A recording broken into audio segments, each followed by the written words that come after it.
there are many things that lead up to a volcanic eruption. And some you think about, some you don't. Some of the first things that will occur are small seismic shocks, small earthquakes.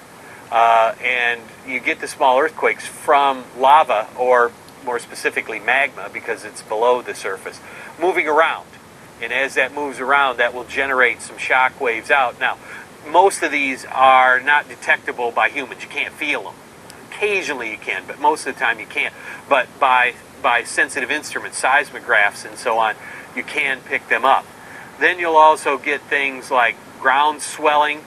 Again, as the stuff pushes towards the surface, it will start to push stuff out of the way. As it pushes towards the surface, it will start to heat stuff up. And hot things swell up. So you'll get bulging of the Earth's surface. Again, many cases this is not particularly noticeable by people, but again, by instruments, yeah, we can pick these things up. Eventually, sure, it will push enough stuff out of the way. You'll get gas releases. Steam, ash, and so on will be precursors to a volcanic eruption. So there's a lot of signals. If you know what to look for, a volcano will give you a lot of signals that something's going on.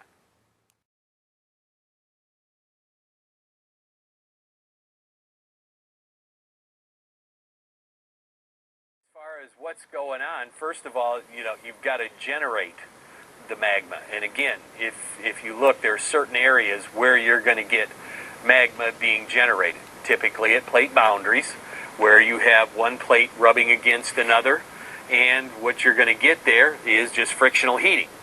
And a lot of times that frictional heating is just like rubbing your hands together. You can feel it warming up. That frictional heating is enough to melt the rock.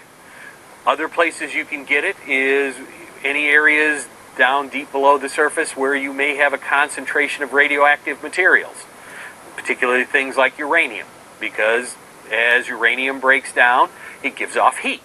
And if there's enough of it down there, it will give off enough heat to melt the rock, or a combination of the two. If you're on a plate boundary with radioactive materials, you've got enough of a heat source to melt the rock. Once you get the rock melted, well, then it starts migrating towards the surface, because again, it's just a simple density thing. Hotter objects are less dense than cooler objects, so they're going to start rising towards the surface. They'll melt their way through the rock.